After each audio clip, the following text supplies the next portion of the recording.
तो मैं वापस आ चुका हूँ एक और डैन डैन के वीडियो के साथ। पिछली बार हमने देखा था कि कैसे ओकाडू और मोमो एलियन का गोश्त से लड़ रहे थे और मोमो के पास कुछ साइकिक एबिलिटीज़ है और ओकाडू पजेस हो चुका है। ये सब हमने पिछली बार देखा था। तो अब ओकाडू को बाथरूम भी जाना होता है, बट अगर ओकाडू मोमो के नज़र से हटा तो वो ट्रांसफॉर्म हो जाएगा। तो मोमो अपनी ग्रैंड माँ से पूछती है कि क्या इसमें हम लोग कुछ कर नहीं पाएंगे ग्रैंड माँ। तो उसी ग्रैंड माँ ने फर्स्ट ऑफ ऑल तो बोला कि तुम एक्चुअली ओकाडू के कर्ज को सरप्राइज कैसे करते हो। मोमो समझाती है कि ओकाडू के अराउंड एक उसे ब्लूइश ऑरा दिखता है, वो उसी को पकड़ के उसे सरप्राइज करती है। तो उसकी ग्रैंड माँ यही बोलती है कि तुम पूरी तरह अपनी आई साइट पे ही डिपेंडेड हो, तुम्हें उससे फील करना चाहिए, उस ब्लूइश ऑरा को फील करो अपने स्किन के साथ। वो फोकस करती है, ओकाडू के ऑरा को वो फील भी करती है, बट इवेंचुअली शी फेल्ड। और फिर ओकाडू अपना काम कर रहा होता है, दरवाज़ा हल्का सा खोल के जिससे मोमो अपनी पावर्स का इस्तेमाल कर पाए, पर फिर टाइम स्टॉप हो जाता है। मोमो की ग्रैंड माँ की नाक से ब्लीडिंग होती है। मोमो से बात करने की कोशिश करती है, बट टर्बो ग्रैनी वापस आती है ओकाडू के बॉडी से, बोलते हुए कि आज रात ही तुम्हें मेरे टनल में आना पड़ेगा, नहीं तो ओकाडू की बॉडी का इस्तेमाल करके वो सबको मार डालेगी।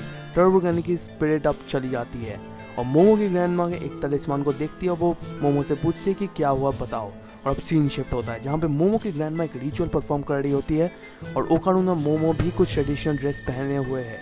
मोमो की ग्रैंड माँ बोलती है कि ये पहने रखो, ये बुलेट प्रूफ टाइप सूट है इविल स्पिरिट्स के लिए, उनके अगेंस्ट।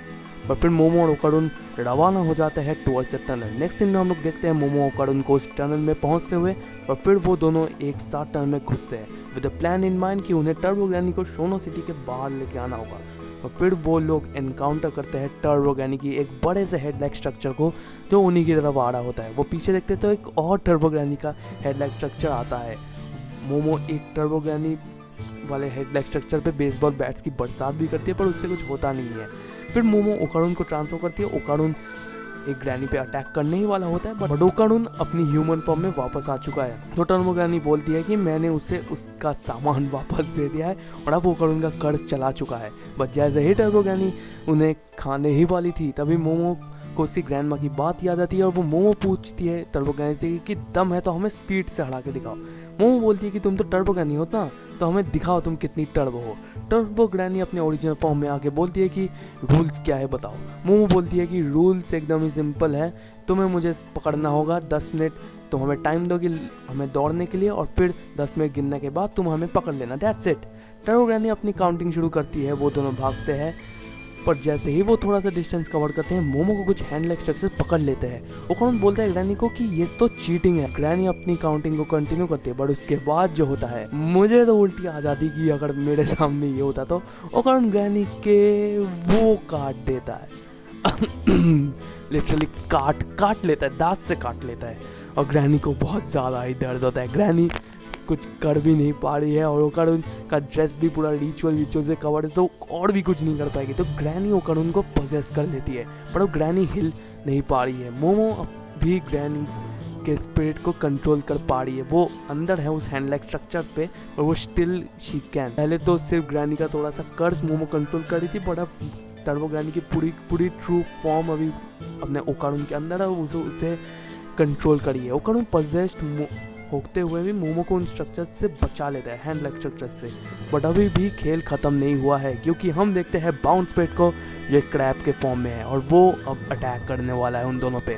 और फिर वो लोग दौड़ते दौड़ते उससे बचते हुए जा रहे हैं, पर फिर दौड़ते दौड़ते मोमो एक बाथ हाउस को स्पॉट करती है। मोमो ओकाडू को बोलती है कि चलो उस बाथ हाउस में। ओकाडू वही जाता है, वो लोग बाथ हाउस में घुस जाते हैं और वो बाउंस पेट भी आ जाता है। बट फिर मोमो अपनी पावर से हॉट स्प्रिंग के पाइप को तोड़ उस बाउंस स्पिरिट के ऊपर हॉट वाटर फैला देती है। मोमो बताती है कि जब क्रैब्स बॉयल होते हैं तो तब उनकी मस्कुलर फाइबर्स भी थोड़ी सी स्टिफ टाइप हो जाती है, जिससे वो हिल नहीं पाएंगे।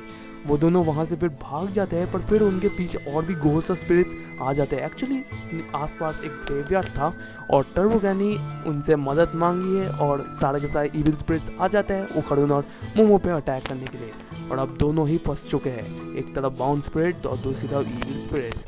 मोमो बोलती है ओकाडू को कि एक लास्ट टाइम अपनी पावर्स का इस्तेमाल करना, क्योंकि इसके बाद ओकाडू अपनी पावर्स का इस्तेमाल नहीं कर पाएगा। अभी तक ओकाडू बस 2 बार ही अपनी पावर्स को यूज़ कर पाता है। ओकाडू मोमो को लेके वहाँ से तो भाग जाता है, बट ओकाडू कमज़ोर हो जाता है, मोमो भी कमज़ोर हो जाती है और turbo granny is free now और वो दोनों के किक करके फेंक देती है। टर्बो ग्रैनी बोलती है कि मैं तुम्हें पकड़ूंगी, तुम्हारे कपड़े फाड़ूंगी और तुम्हें खा जाऊंगी। पर वो ये भी बोलती है कि तुम्हें कितना टाइम चाहिए, 10 मिनट 20 मिनट जितना भी टाइम चाहिए ले लो, मैं तुम्हें ख़त्म करने वाली हूँ। पर फिर अपनी जो टर्बो ग्रैनी और जो बाउंड है वो दोनों मर जाते हैं और वो और भी ज़्यादा पावरफुल हो जाते हैं। मोमो हाथ उठा के बोलते हैं कि मुझे सिर्फ 1 सेकंड का टाइम दो। और मोमो पास के एक ट्रेन जा रहा है, एक्चुअली कोई भी देख नहीं पा रहा, सिर्फ ओकारुन और ही जो मोमो है वही दोनों से स्पिरिट्स को देख सकते हैं, बट बाकी नॉर्मल लोगों के लिए कुछ भी नहीं हो रहा है एक्चुअली। तो एनीवेज मोमो ये इसलिए करती है, मतलब वो अपनी पावर से एक ट्रेन को पकड़ लेती है। वो इसलिए करती है क्योंकि टर्बो ग्रैनी की स्पीड है 100 किलोमीटर पर आवर, तो वो जिस ट्रेन में जा रहे हैं उनकी मैक्सिमम स्पीड है 120 किलोमीटर पर आवर, तो वो इजीली एस्केप कर जाएंगे। राइट नहीं, टर्बो ग्रैनी उनके पास आ जाती है क्योंकि एक चीज़ तो मोमो ने रियलाइज ही नहीं किया, जब ट्रेन्स को टर्न मारते हैं तब वो अपनी स्पीड को थोड़ा कमा देते हैं और वो हमेशा अपनी टॉप स्पीड में नहीं रहते। But turbo granny on the other hand हमेशा अपनी टॉप स्पीड में रहती है। बट यही पे तो एक प्लान था, बिकॉज मोमो की ग्रैंडमा नेक्स्ट सिटी के स्टेशन पे बहुत सारे तलिस्मान को लगा के रखी हुई है। मोमो यहाँ पे अपनी पावर्स का इस्तेमाल करती है टर्बो ग्रैनी पे और तलिस्मान भी अपना काम दिखाते हैं, जिससे टर्बो ग्रैनी अब जलने लग जाती है। और जैसे ही वो जलती है मोमो देख पा रही है कि बहुत सारी स्पिरिट्स वहाँ से निकल जाती है और अब वो फ्री हो गई है टर्बो ग्रैनी के कर्ज से। और turbo granny at the end जल के राख हो जाती है। और अब नेक्स्ट सीन में हम लोग ओकारुन, मोमो और उसकी ग्रैंडमा को देखते हैं प्रे करते हुए टर्बो ग्रैनी के टनल के बाहर। मोमो की ग्रैंडमा बोलती है कि टर्बो ग्रैनी ने कई लड़कियों की जान ली है जो मोमो की ही एज के है और उन्हें इविल स्पिरिट में कन्वर्ट किया है। और मोमो की ग्रैंडमा बोलती है कि मरे हुए लोगों का भी जिंदा लोगों को परेशान नहीं करना चाहिए और जिंदा लोगों का भी मरे लोगों को परेशान नहीं करना चाहिए, और ये एक रूल है। और फिर मोमो के घर का सीन दिखा जाता है जहाँ पे कुछ फनी मोमेंट्स होते हैं and Okarun is now free from Turbo Granny's curse. और अब वो घर जा ही रहा होता है जहाँ पे मोमो बोलती है कि लेट्स मीट टुमारो, सिग्निफाइंग कि अब वो दोस्त है। और अगले दिन ओकारुन स्कूल जा रहा होता है और मोमो को वो देख लेता है। पहले तो वो ब्लश करता है, पर वो सोचता है कि मोमो शायद किसी और के लिए इंतजार करे, पर मोमो आगे बोलती है कि यू आर लेट। और यहाँ पे चैप्टर खत्म और हैप्पी एंडिंग के साथ वीडियो भी हम खत्म करेंगे। और this led to end of turbo granny arc. तो मिलते हैं अगली वीडियो में, तब तक के लिए गुड बाय।